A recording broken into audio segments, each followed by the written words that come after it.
Imaginez si l'aliment que vous consommiez pour être en meilleure santé et renforcer votre immunité était en réalité comme verser un poison dans votre propre corps. Pourrait-il y avoir une injustice plus grande? C'est l'histoire de Monsieur Pierre Dubois, 72 ans, qui est venu me consulter le mois dernier. Avant sa retraite, Monsieur Dubois était proviseur de lycée et il avait toujours été extrêmement rigoureux quant à la gestion de sa santé. Il considérait les médicaments comme un poison et les évitait fermement, convaincu que le corps devait être guéri par des ingrédients naturels issus de la nature. Son passe-temps favori était la randonnée. Il gravissait une montagne voisine au moins 3 fois par semaine et à chaque fois, il emportait précieusement dans son sac à dos quelque chose de spécial, une tisane au gingembre préparée à partir d'un concentré de gingembre qu'il faisait lui-même.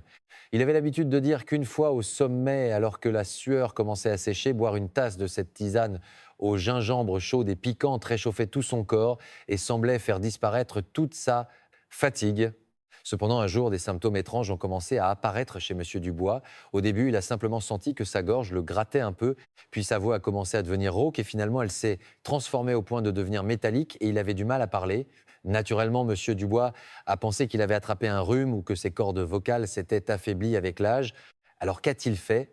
Il a bu sa tisane au gingembre, réputée bonne pour la gorge, de manière encore plus concentrée et plus fréquente. Une tasse dès le réveil, une autre pendant sa randonnée et encore une avant de se coucher. Finalement, lorsque sa voix a complètement disparu, Monsieur Dubois, pris de panique et craignant un cancer du larynx, est venu me voir. Lorsque j'ai examiné l'intérieur de sa gorge et de son œsophage, avec un endoscope, j'ai été véritablement stupéfait. De l'entrée de l'œsophage jusqu'au larynx, tout était rouge et irrité et ses cordes vocales étaient complètement enflées. Ce n'était pas un cancer. La cause était précisément cette tisane au gingembre que Monsieur Dubois avait si assidûment consommée pour sa santé. Pensez-vous que cela ne concerne que les autres? Parmi vous qui regardez cette vidéo, il y a certainement des personnes qui consomment habituellement de la tisane au gingembre parce qu'elles ont les mains et les pieds froids, des problèmes de digestion ou un début de rhume. Le gingembre est sans aucun doute un ingrédient précieux, un don de la nature. Même dans les anciens traités de phytothérapie, le gingembre est décrit comme un excellent remède qui élimine le froid du corps et facilite la digestion. Cependant, même le meilleur des remèdes, s'il est consommé de manière inadaptée à son état de santé ou avec des aliments incompatibles, ne devient pas un médicament, mais un poison. En particulier pour les personnes âgées de 60 ou 70 ans, dont les barrières de défense du corps s'affaiblissent, une consommation incorrecte de gingembre n'est pas différente de l'application d'un fer chaud sur une peau fine. Le symptôme de Monsieur Dubois était un cas typique de reflux laryngo-pharyngé. L'acide gastrique remontait brûlant l'œsophage et atteignant la gorge et les cordes vocales. Et ce qui est surprenant, c'est que le déclencheur de tout cela était le gingembre. Aujourd'hui, je vais vous révéler en détail quelle a été la cause décisive qui a endommagé l'œsophage de Monsieur Dubois, ainsi que les 3 pires combinaisons alimentaires avec le gingembre, qui font littéralement exploser notre estomac. Il ne s'agit pas simplement de vous dire de ne pas en manger. Je vais vous expliquer clairement la méthode secrète pour en consommer en toute sécurité, sans effet secondaire, en préservant ses incroyables bienfaits tout en protégeant votre estomac. C'est à dire comment transformer le poison en remède. Si vous avez l'habitude de boire du café, d'accompagner vos viandes de gingembre ou si vous aimez les plats épicés, l'histoire d'aujourd'hui n'est pas une option mais une nécessité. Si vous vous reconnaissez dans au moins une de ces 3 habitudes, votre estomac peut être en train de pousser des cris silencieux en ce moment même. L'histoire que je vais vous raconter est exactement celle que Monsieur Dubois a entendue dans mon cabinet et qui l'a fait se frapper les genoux de regret. Si vous regardez cette vidéo jusqu'au bout, vous ne vous laisserez plus influencer par les fausses informations sur la santé qui circulent à la télévision ou sur Internet. Et dès demain, vous pourrez mettre en pratique une véritable méthode de santé qui sauve votre corps. Alors, quel était le premier coupable qui a attaqué l'estomac de Monsieur Dubois et quelle est cette combinaison dangereuse qui se trouve peut être encore sur votre table? À partir de maintenant, ouvrez grand les yeux, concentrez-vous. Si le sujet d'aujourd'hui vous intéresse, n'hésitez pas à appuyer sur le bouton j'aime. Et si vous laissez les mots j'écoute dans les commentaires pour marquer votre engagement, cela me donnera encore plus de force pour devenir votre guide fiable pour protéger votre santé. Êtes-vous prêts? Alors commençons tout de suite. Dites-moi, avez-vous bu une tasse de café après votre déjeuner aujourd'hui? Ou peut-être avez-vous mangé un sauté de porc pimenté ou un ragoût bien relevé pour le dîner? Si du gingembre se trouvait également sur cette table, vous devez graver dans votre mémoire ce que je vais. vous dire. La raison pour laquelle M. Dubois a failli perdre sa voix se cachait précisément dans ses habitudes alimentaires quotidiennes. En examinant le sac de randonnée et la table de M. Dubois, j'ai trouvé une série de bombes qui détruisaient son estomac. À partir de maintenant, je vais vous révéler les 3 pires partenaires du gingembre qui déclenchent une guerre dans notre corps. Je vous invite à vérifier en comptant sur vos doigts si vous n'êtes pas concerné. Le premier coupable est le café. Après avoir bu sa tisane au gingembre au sommet de la montagne, M. Dubois avait l'habitude, en redescendant, de boire une tasse de café au distributeur automatique avec ses compagnons. Il se disait qu'après avoir bu une tisane au gingembre saine, une tasse de café ne pouvait pas faire de mal. Or, c'était précisément l'acte qui ouvrait en grand la porte de son œsophage. Entre notre estomac et notre œsophage, il y a une porte. C'est un muscle appelé sphincter qui se serre fermement pour empêcher l'acide gastrique de remonter. Mais la caféine contenue dans le café détend cette porte, le verrou est cassé. Que se passe-t-il si le gingembre entre en jeu à ce moment-là? Le gingembre stimule l'estomac et le pousse à produire de l'acide en abondance. La porte est ouverte et à l'intérieur, c'est l'inondation. Par conséquent, cet acide gastrique puissant remonte sans entrave le long de l'œsophage jusqu'à la gorge. C'est la raison pour laquelle les cordes vocales de M. Dubois étaient si enflées. Ceux qui pensent soulager leur brûlure d'estomac après un café en buvant une tisane au gingembre, vous devez absolument vous souvenir que c'est comme jeter de l'essence sur un feu. Le deuxième coupable est la viande, en particulier la viande grasse. Les soirs où il revenait de randonnée, M. Dubois mangeait souvent du porc bouilli pour reprendre des forces. Pour masquer l'odeur du porc, il ajoutait beaucoup de gingembre à la cuisson et en mangeait également des lamelles en accompagnement. Cela peut sembler être la quintessence d'un plat roboratif, mais du point de vue de l'estomac, c'est une véritable torture. Lorsqu'un bloc de protéines comme la viande arrive, notre estomac se met en état d'alerte. Pour le digérer, il commence à produire beaucoup plus d'acide gastrique que d'habitude. Et si le gingembre s'en mêle, il stimule encore plus cette production d'acide. L'estomac devient littéralement un océan d'acide gastrique. De plus, la viande met beaucoup de temps à être digérée, elle reste donc longtemps dans l'estomac. L'estomac se remplit de nourriture et d'acide et la pression augmente considérablement. Imaginez une cocotte minute dont la pression atteint sa limite. Dans cet état, à la moindre fissure, le contenu jaillirait. Au moment où l'on s'allonge, après avoir mangé copieusement de la viande et du gingembre, l'acide gastrique ne pouvant supporter cette haute pression reflue vers l'œsophage et le décape comme du papier de verre. Le gingembre consommé pour faciliter la digestion a en fait transformé l'estomac en une cocotte minute sur le point d'exploser. Enfin, le troisième coupable est la nourriture épicée. Les Français aiment de plus en plus les plats relevés. Monsieur Dubois aimait aussi les ragoûts de poisson bien pimentés et pour enlever l'odeur, il y ajoutait également du gingembre. Vous connaissez la capsaïcine, le composant qui donne au piment son piquant, n'est-ce pas? À elle seule, elle irrite et enflamme déjà la muqueuse gastrique. Mais que se passe-t-il lorsque le gingérol, le composant piquant du gingembre, s'y ajoute? C'est comme verser de l'eau bouillante sur une brûlure. Cela inflige un double coup à la muqueuse gastrique. La capsaïcine égratigne la muqueuse et le gingérol du gingembre s'infiltre dans ces lésions et provoque une inflammation. Dans ce cas, on dépasse la simple brûlure d'estomac pour évoluer vers une gastrite érosive où la muqueuse gastrique se décolle et s'ulcère. Monsieur Dubois répétait ces 3 actions presque tous les jours, avec la seule conviction que le gingembre était bon pour la santé. Il l'ajoutait en buvant du café, en mangeant de la viande et en consommant des plats épicés. Il pensait prendre soin de sa santé, mais en réalité, il attaquait lui-même son propre estomac et son œsophage. Et vous, n'êtes-vous pas en train, parce que vous vous sentez ballonné, de boire une tisane au gingembre avec un plat épicé suivi d'une tasse de café pour finir le repas? Si c'est le cas, votre estomac, comme celui de Monsieur Dubois, peut être en train de rougir et d'enfler en voyant un appel au secours. Mais une question peut vous venir à l'esprit. Docteur, je mangeais comme ça quand j'étais jeune et je n'avais aucun problème. Pourquoi est-ce que ça me tombe dessus maintenant? C'est une excellente question. Et c'est justement le point crucial de mon propos aujourd'hui. On dit que dans la trentaine, on peut digérer des pierres, mais après 50 ou 60 ans, l'environnement de notre estomac change complètement. L'estomac que vous aviez dans votre jeunesse et celui que vous avez maintenant n'ont pas du tout la même capacité de défense. Si vous ne comprenez pas pourquoi il faut être plus prudent avec le gingembre, en vieillissant même le meilleur des remèdes ne servira à rien. Dans la partie suivante, je vais vous révéler ce secret. Si vous comprenez la différence cruciale entre l'estomac de M. Dubois à 70 ans et celui de son fils de 30 ans, vous verrez clairement ce que vous devez manger et comment. Si le contenu d'aujourd'hui vous a été utile, partagez cette vidéo avec vos amis qui aiment le café et le gingembre. Un simple partage de votre part peut protéger la santé de l'estomac d'un ami. La suite est très importante, ne la manquez surtout pas. Docteur, à une époque, j'avais un estomac d'autruche, je pouvais manger des kilos de charcuterie avec de l'alcool fort sans jamais avoir mal. Alors comment est-ce possible que quelques tasses de tisane au gingembre m'aient mis dans cet état? C'est ce que Monsieur Dubois m'a dit dans mon cabinet, l'air dépité. Je parie que beaucoup d'entre vous pensent la même chose. Vous vous dites, quand j'étais jeune, je pouvais manger du piment d'Espelette à la cuillère et boire des alcools forts sans jamais avoir de brûlure d'estomac. C'est vrai, ce n'est pas un mensonge. Mais mesdames et messieurs, même si votre esprit reste jeune, nos organes, eux, vieillissent inexorablement. C'est le fait crucial que M. Dubois avait négligé.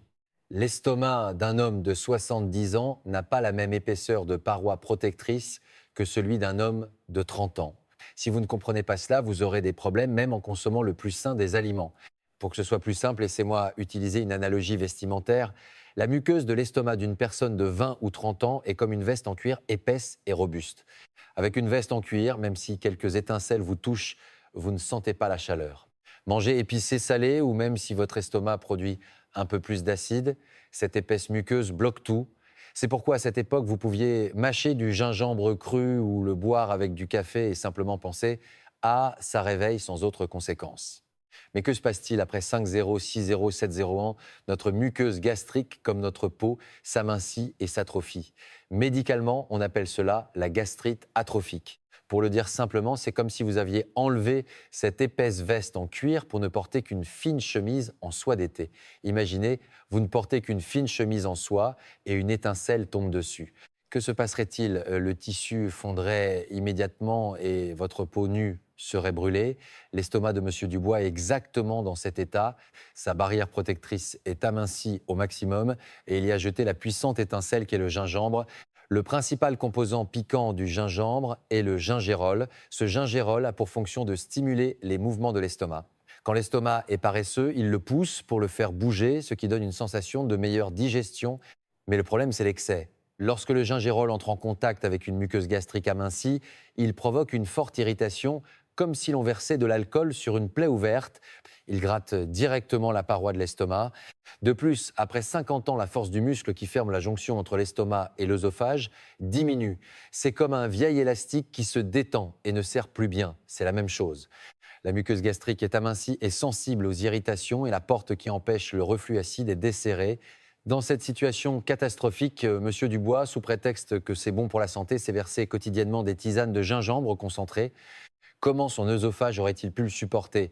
Ce n'est pas une question de volonté, c'est la loi inéluctable de la nature qu'est le vieillissement. L'assurance de se dire « je suis encore en bonne santé, je suis encore jeune » peut en fait être un poison. Il faut humblement accepter que notre estomac n'est plus ce qu'il était et trouver une méthode de consommation adaptée. Tout comme si vous portez une fine chemise en soie, vous devez faire attention à ne pas vous approcher des étincelles. Alors, une question se pose. Docteur, cela veut-il dire que les personnes âgées à l'estomac fragile ne devraient plus jamais toucher au gingembre? Pas du tout, absolument pas. Je vous l'ai dit au début, Monsieur Dubois n'a pas arrêté le gingembre. Au contraire, il en consomme tous les jours. Et pourtant, il a retrouvé sa voix et son estomac est beaucoup plus apaisé. Comment est-ce possible? C'est parce qu'il a transformé le gingembre. Il existe une alchimie très simple qui transforme le gingembre, autrefois une lance acérée piquant l'estomac, en un bouclier qui le protège en douceur. Cela ne coûte rien et ne nécessite aucune compétence particulière. Il suffit de changer légèrement la méthode de préparation. Je vous révélerai ce secret dans la partie suivante. Comment éliminer la toxicité du gingembre et multiplier par 10 ses propriétés médicinales. Et aussi le fait que les personnes qui prennent certains médicaments comme Monsieur Dubois doivent être particulièrement prudentes avec le gingembre.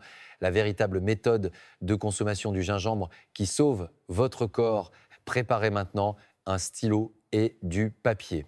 Si vous ne voulez pas manquer ces informations cruciales, appuyez sur le bouton s'abonner et activez les notifications en cliquant sur la petite cloche. C'est l'habitude la plus simple pour protéger votre santé. Alors je vous révèle tout de suite cette méthode magique. Voici enfin le secret que vous attendiez. L'astuce décisive qui a permis à M. Dubois de restaurer son estomac et de retrouver sa voix sans arrêter le gingembre était la cuisson à la vapeur. Ne consommez pas le gingembre cru. Vous devez absolument le cuire à la vapeur. C'est la meilleure ordonnance que je puisse vous donner aujourd'hui. Quand on cuit le gingembre à la vapeur puis qu'on le sèche, une transformation chimique incroyable se produit à l'intérieur. Je vous ai dit tout à l'heure que le composant piquant qui attaque la muqueuse gastrique est le gingérol. Mais lorsqu'on expose ce gingembre à de la vapeur chaude, ce gingérol agressif se transforme en un composant appelé shogaol. Et ce shogaol est une substance vraiment formidable. L'irritation pour l'estomac disparaît presque complètement, tandis que son effet antioxydant qui augmente la température corporelle et renforce l'immunité devient jusqu'à 10 fois plus puissant que celui du gingembre cru. C'est comme transformer un cheval sauvage et fougueux en un cheval de bataille bien dressé et loyal. Ce dont M. Dubois avait besoin n'était pas un cheval sauvage, mais un destrier loyal courant fidèlement pour son maître. La préparation n'est pas compliquée. Prenez des notes maintenant. Premièrement, lavez bien le gingembre et coupez-le en fines tranches de 2 mm d'épaisseur sans l'éplucher. Deuxièmement, lorsque la vapeur se forme dans le cuiseur vapeur, placez-y les tranches de gingembre et laissez cuire à cœur pendant environ 30 minutes. Troisièmement, retirez le gingembre cuit et étalez-le sur une grille pour le faire sécher jusqu'à ce qu'il soit bien sec. Ce que l'on obtient est ce que la médecine traditionnelle appelle le gingembre sec. Si vous en faites une infusion, vous boirez un véritable remède qui apaise l'estomac et réchauffe le corps. Mais même le meilleur des destriers peut vous faire chuter si vous ne savez pas le monter. Respectez impérativement ces deux principes de consommation. Premier principe, jamais à jeun. Il y a des gens qui boivent une tisane au gingembre à la place de l'eau dès le réveil. C'est comme jeter une bombe dans son estomac. Buvez-la impérativement pendant ou dans les 30 minutes qui suivent la fin de votre repas. Les aliments dans l'estomac joueront un rôle de tampon permettant aux bienfaits du gingembre d'être absorbés en douceur. Deuxième principe, respectez les quantités. La dose quotidienne recommandée est de 4 grammes de gingembre séché, soit environ la taille d'une phalange de pouce. Si vous le consommez en poudre, une cuillère à café suffit amplement. En consommer plus ne vous rendra pas plus sain. Au contraire, cela ne fera que surcharger votre estomac. Et maintenant, ce qui suit est extrêmement important. Si vous vous trouvez dans l'un des 3 cas que je vais mentionner, je suis désolé, mais vous ne devez pas consommer de gingembre. Qu'il soit cuit à la vapeur ou séché, le gingembre lui-même peut être un poison pour vous. Premièrement, les personnes ayant des calculs biliaires, le gingembre stimule très fortement la production de bile. Mais que se passe-t-il si vous forcez l'expulsion de la bile alors qu'un calcul bloque l'entrée de la vésicule biliaire? C'est comme pincer le corps d'un ballon dont l'ouverture est bouchée. La pression à l'intérieur de la vésicule augmente brutalement, provoquant une douleur si intense qu'elle peut vous envoyer aux urgences et dans les cas graves, la vésicule peut même se rompre. Deuxièmement, les personnes qui prennent des fluidifiants sanguins ou des anticoagulants. Beaucoup d'entre vous prennent des médicaments comme l'aspirine, la warfarine coumadine ou le Plavix. Les composants du gingembre, le gingérol et le shogaol ont un effet fluidifiant sur le sang. Si vous les prenez en même temps que vos médicaments, votre sang deviendra trop fluide, une petite coupure pourrait ne pas s'arrêter de saigner et des ecchymoses très sombres pourraient apparaître. Si vous avez une endoscopie ou un soin dentaire de prévu, vous devez arrêter le gingembre au moins une semaine avant. Troisièmement, les personnes qui prennent des médicaments pour le diabète. Le gingembre a un effet remarquable pour faire baisser la glycémie. Vous pensez que c'est une bonne chose? Non. Si vous prenez déjà un hypoglycémiant et que vous y ajoutez du gingembre, votre taux de sucre dans le sang chutera doublement, ce qui peut provoquer un choc hypoglycémique. Vous pourriez avoir des sueurs froides, des tremblements dans les mains et les pieds, et même vous évanouir. Heureusement, M. Dubois n'était concerné par aucun de ces 3 cas. Il a donc suivi mes instructions, préparé son gingembre à la vapeur et en a bu une seule tasse après chaque repas. Il a arrêté le café et lorsqu'il mangeait de la viande, il remplaçait le gingembre par de l'oignon. Quel a été le résultat après 3 mois de cette pratique? Dans la dernière partie, je vous raconterai la transformation spectaculaire de M. Dubois et vous donnerai mes dernières recommandations à mettre en pratique dès ce soir. Mémorisez bien la méthode de préparation du gingembre à la vapeur que je vous ai enseignée aujourd'hui et essayez de la faire ce week-end. Si vous avez l'intention de la mettre en pratique, laissez un commentaire déterminé avec le mot « je pratique ». Ce petit engagement de votre part est le premier pas vers une centaine d'années en bonne santé. 3 mois plus tard, un après-midi, la porte de mon cabinet s'est ouverte brusquement et quelqu'un est entré d'un pas décidé. C'était Monsieur Dubois. Mais son expression en entrant était différente. L'air inquiet et renfermé d'il y a 3 mois avait disparu. Son visage était rosé et sa démarche assurée. Et les premiers mots qu'il m'a adressés m'ont fait douter de mes oreilles. Docteur, je crois que je peux de nouveau aller au karaoké et chanter ma chanson préférée d'une traite. Ce n'était plus cette voix pénible mêlée de sons rauques. La voix claire et retentissante de l'époque où il était proviseur et haranguait les élèves lors des assemblées était parfaitement revenue. L'endoscopie a confirmé que l'inflammation qui brûlait son œsophage avait complètement disparu et que ses cordes vocales autrefois enflées étaient redevenues lisses. Monsieur Dubois m'a dit ceci: j'ai passé ma vie à chercher tout ce qui était bon pour la santé, mais je n'ai jamais pensé une seule fois à savoir si mon corps était prêt à le recevoir. Il a dit avoir compris de manière cuisante cette fois-ci que le fait de suivre aveuglément les dires des autres, qui affirmaient que quelque chose était bon, avait en fait détruit son propre corps. Aujourd'hui, Monsieur Dubois a repris la randonnée. Mais le contenu de son sac à dos a changé. À la place de la tisane au gingembre crue piquante et forte, il emporte une tisane au gingembre cuit douce et parfumée. Il a résolument arrêté le café du distributeur qu'il buvait par habitude après la descente et à la place, il profite d'un après-randonnée sain avec ses amis autour d'une fondue de tofu chaude. Il n'a changé que quelques petites habitudes, mais il a retrouvé la voix qu'il avait failli perdre et a résolu des problèmes de brûlure d'estomac qui le tourmentaient depuis 10 ans. Pour finir, je vais résumer tout ce que je vous ai dit pendant ce long moment. Gardez bien ces 3 points en tête. Premièrement, ne consommez jamais le gingembre avec ces 3 incompatibles. Le café qui ouvre la porte de l'œsophage, la viande qui fait exploser la pression dans l'estomac et les aliments épicés qui mettent le feu à la muqueuse gastrique. Lorsque le gingembre rencontre ces 3-là, votre estomac ne peut pas le supporter. Deuxièmement, consommez le gingembre exclusivement cuit à la vapeur. C'est la sagesse de transformer la lame tranchante du gingembre cru en un bouclier solide. Et consommez-le impérativement après un repas, à raison d'une seule portion par jour. L'excès en tout est un défaut. Troisièmement, évaluez d'abord votre propre état de santé. Pour les personnes ayant des calculs biliaires, prenant des anticoagulants ou des médicaments pour le diabète, le gingembre peut être non pas un remède, mais un poison. Ce qui est bon pour les autres n'est absolument pas forcément bon pour vous. La santé ne réside pas dans une recette miracle ou un médicament coûteux. Comme pour Monsieur Dubois, la santé, c'est le processus même de prendre conscience de ses mauvaises habitudes, d'être à l'écoute des changements de son corps et de mettre en pratique de manière constante les bonnes. Méthode, on parle de l'ère des centenaires. Le simple fait de vivre longtemps est-il une bénédiction? Non. C'est une véritable bénédiction seulement si elle est soutenue par un corps sain qui permet de manger des plats délicieux sans maux d'estomac et de converser en souriant avec les gens qu'on aime. Je ne souhaite pas que vous deveniez des patients qui regrettent leur santé une fois qu'ils sont malades. Mettez en pratique ce que vous avez appris aujourd'hui dès votre repas de ce soir et partagez cette histoire avec votre précieuse famille et vos amis. Une seule de vos paroles peut sauver l'estomac de quelqu'un et lui offrir une vieillesse en bonne santé. L'histoire que j'avais à vous raconter aujourd'hui s'arrête ici. Je vous remercie sincèrement d'avoir été avec moi pendant tout ce temps. Je soutiendrai toujours votre vie sans maux d'estomac et votre voix saine. Je reviendrai la prochaine fois avec d'autres conseils judicieux pour protéger votre santé. Merci.